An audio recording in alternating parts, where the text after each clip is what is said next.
Onna, and this is Check It at the Round Table, where we discuss movies, books, music, and stuff. Today, we are discussing Plus and Minus episode 10, peeps.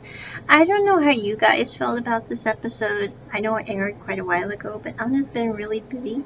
As you can tell, my house is a little disorganized as I'm in the middle of packing.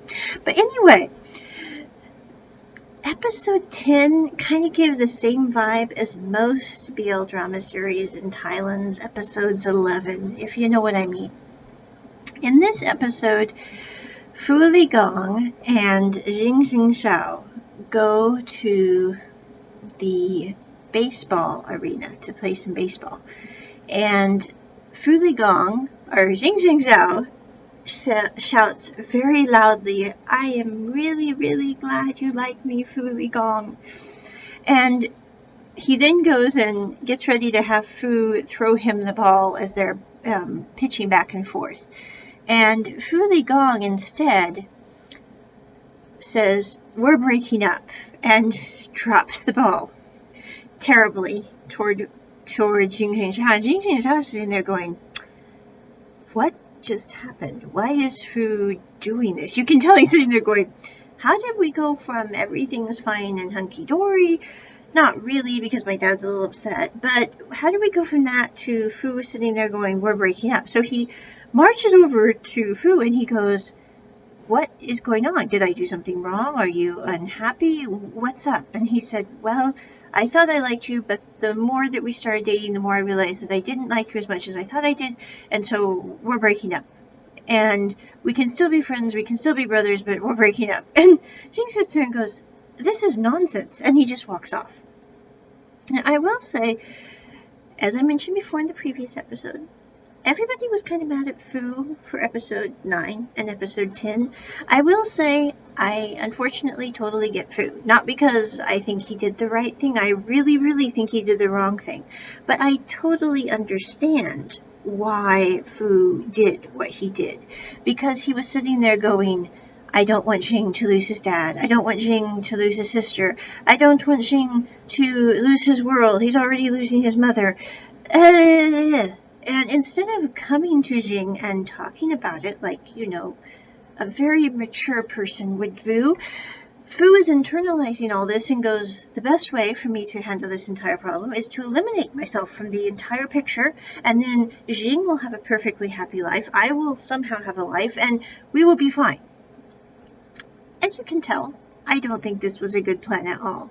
And as the episode progresses, things get progressively worse because Fu tells Jing he's breaking up with him. Then he goes and he takes and brings Jing back all the stuff from when they were dating, the roses, the whatever. And also the other thing to realize is they really haven't been dating that long. Maybe, I'm guessing, 2 weeks at max at this point. Now, I know they've known each other their whole lives, but it is one thing to be friends with someone for 27 years, and another thing to date them for 2 weeks and think that you're probably going to end up together because you really like one another and have gotten along your entire lives. So, anyway, Fu brings Jing his stuff, and simultaneously Jing gets a call that his mother has died, and he goes with his father and his sister to bury his mom. So when Jing comes back to the apartment that's his, Fu is there with all his stuff. The timing sucks brick. I will be the first to admit it's like terrible timing. And you can tell that I think what's going through Fu's mind is it would kind of, anyone in his places, he's going, "This hurts Jing now, but it will hurt him worse if we continue on in this relationship and his dad cuts him off or he loses his place in his family." And so because of that, you have this friction between Jing and Fu. And when Jing comes back, you know, I do have to say, I think Jing is not that intelligent of a person. He's a nice person, don't get me wrong, but he's not the sharpest tool in the shed. But I have to say, in this episode, I thought it really shined positively on his character in many ways, on how he dealt with a couple of major issues that came up with Fu. Like when he comes back from his mother's funeral, when he sees that Fu's brought him the stuff, he says, "You know, Fu, I saw today how my dad loved my mom, even though there was friction between them. And even though in his case, my mom didn't reciprocate in the same way. What if we give this one more chance? And I don't think in this situation Fu would have never agreed to it, because Fu thinks that he is part of the problem, and so therefore he must remove himself from the equation, as it were. I think this is called fractional something. I'm not sure. Anyway, math, I was never really good at that. But anyway, so Fu walks out. He doesn't even really respond to Jing. He just says, I have to go. And the next thing you see is Jing goes to his dad, because his dad has just lost his wife. Now, granted, they were separated for 20 years. His dad had to raise Jing and his sister by himself.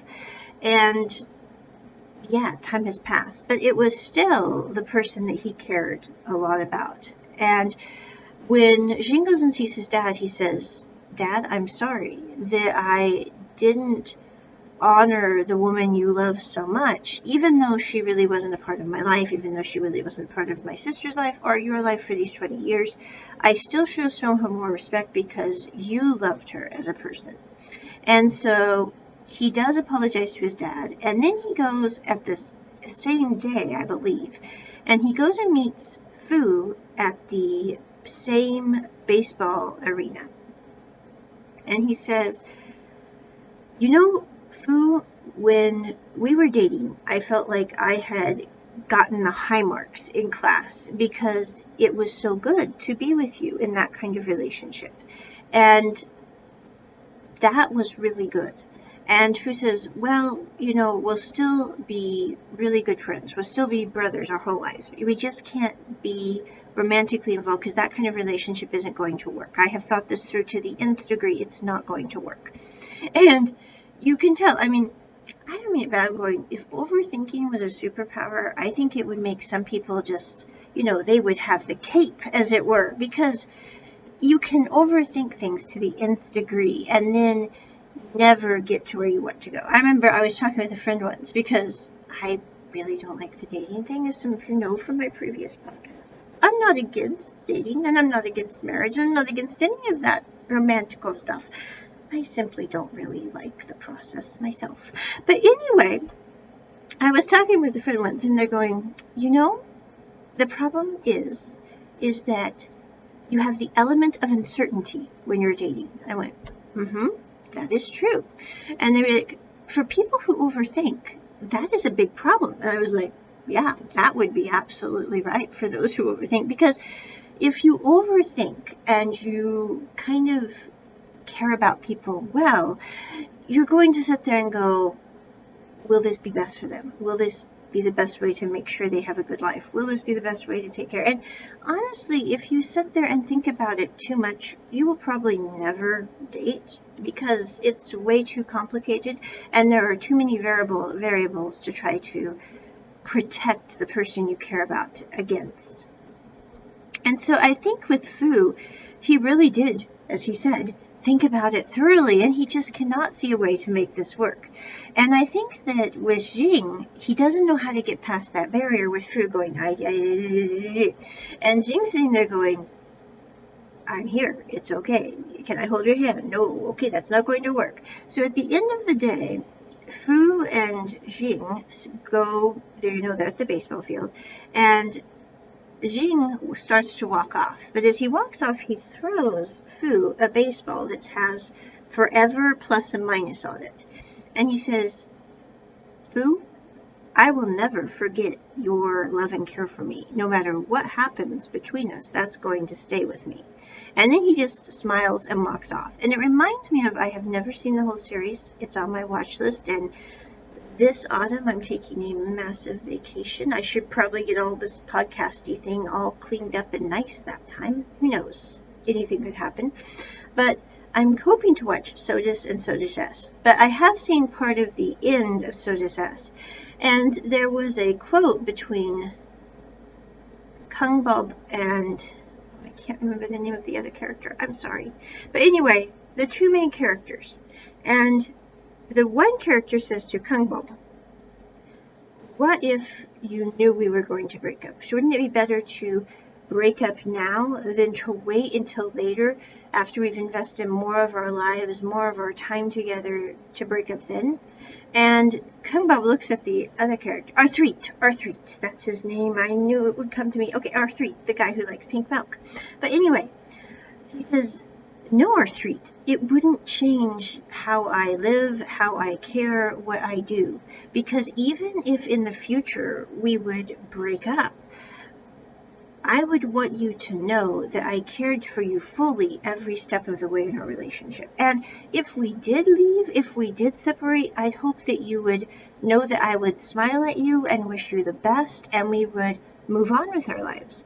But that is how I'd want to break up. And I was reminded of that snap quote from So Does S when I was watching Plus and Minus episode 10, because as Jing is leaving Fu, he knows that it probably isn't going to work out, that Fu has painted his brain into a corner that he just can't process, and Jing does not know how to get him out of that corner.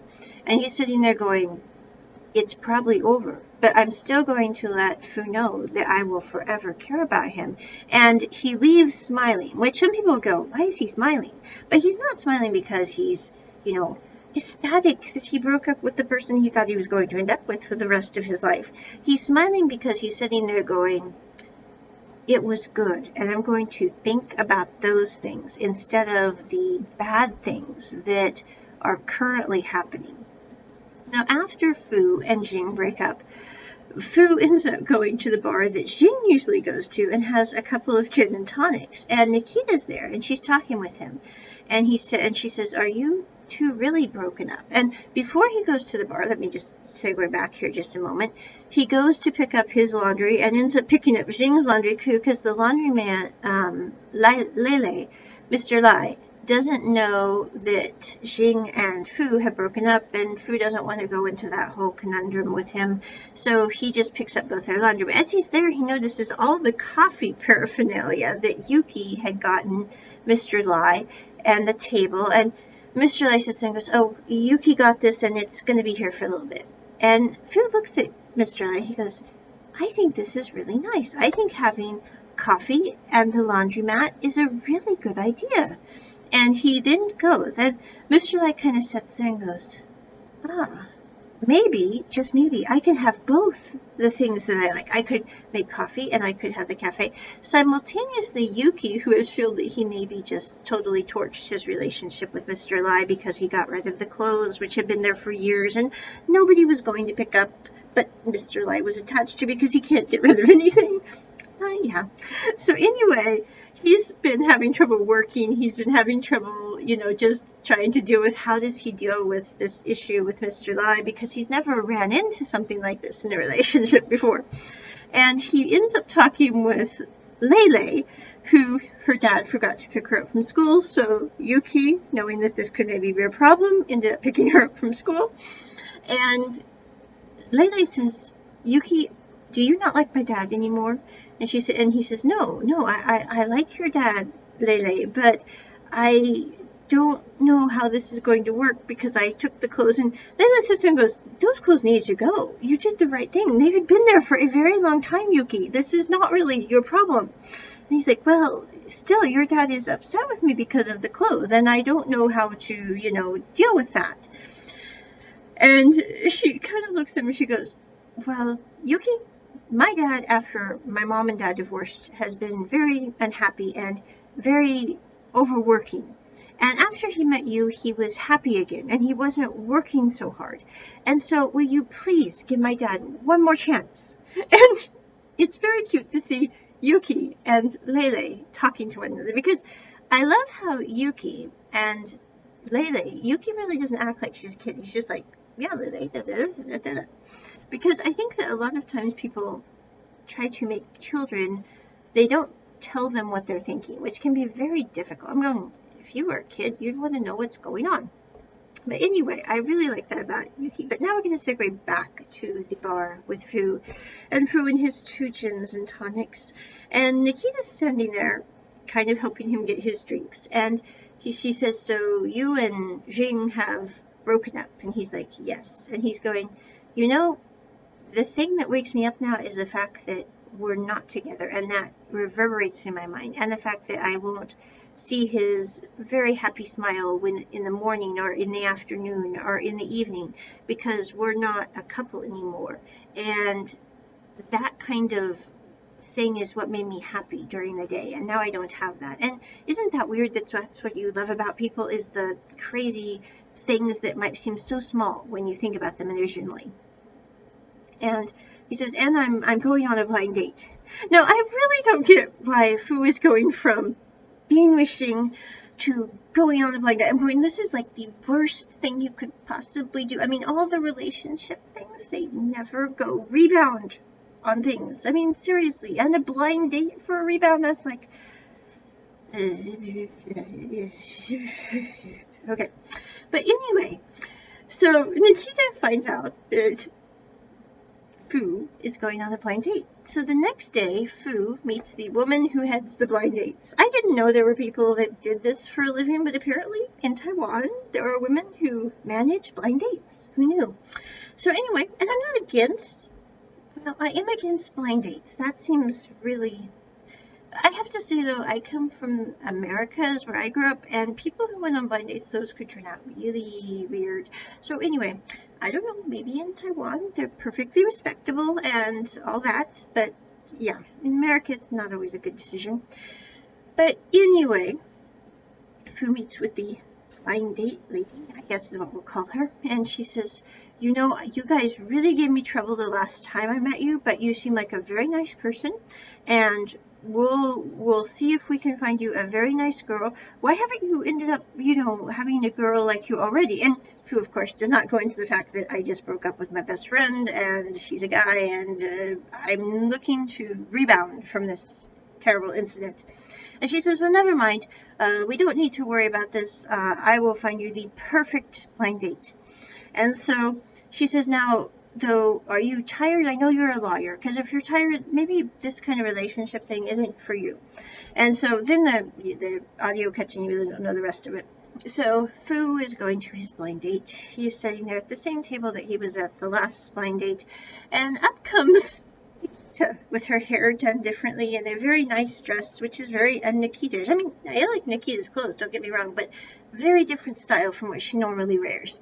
And she plops down at the table, and Fu's sitting there going, Nikita, what are you doing here? This is my blind date. And she says, Fu, you have a problem, and I have a problem. We are both similar in our problems, that when we get in a stressful situation, we tend to rush out and do something that we might regret later on because we want to get out of that situation.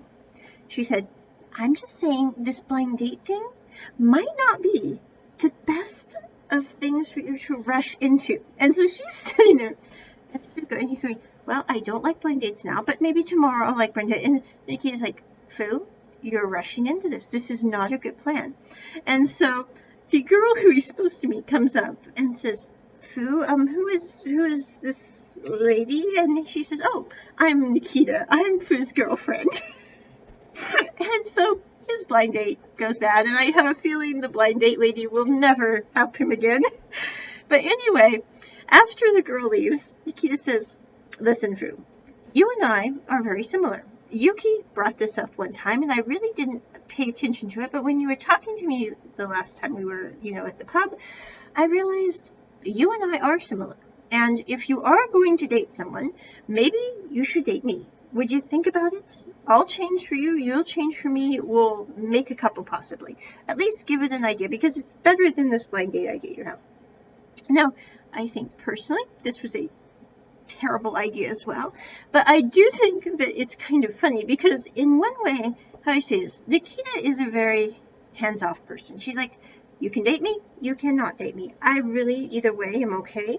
But if you're going to date someone, I think I would be a much better pick than this other woman. Going, I don't know, but Taiwanese drama has some interesting women. I mean, we have this lady Nikita in this drama. We have, in history, to right or wrong, Yezi. I mean, no offense, I'm going, you really can't beat Yezi. But anyway, So Fu was kind of sitting there going, how do I nicely tell Nikita that no, I do not want to date her. No, I do not think we should change so that, we make our partners happy because we are what we are.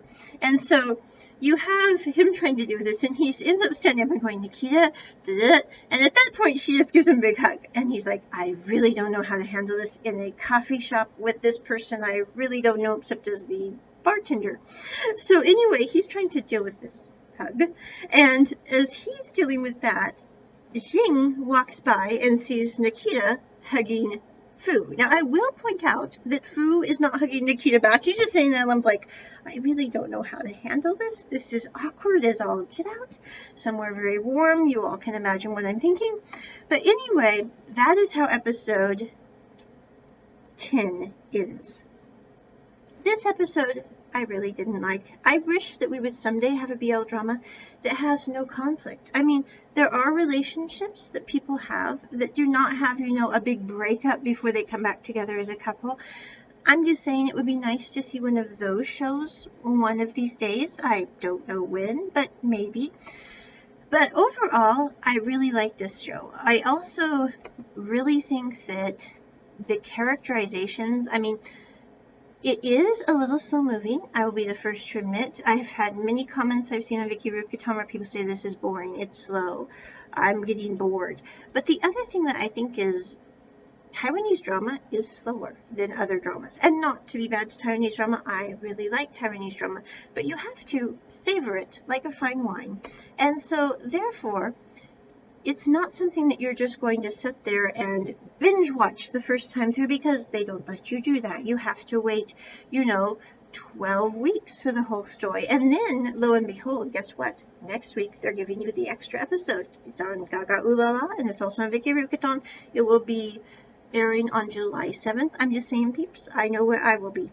But anyway, the thing that I think about this series is it reminded me a lot of, I think it's very interesting that we've had Bad Buddy, we've had Plus and Minus, and we had one other series that involved friends.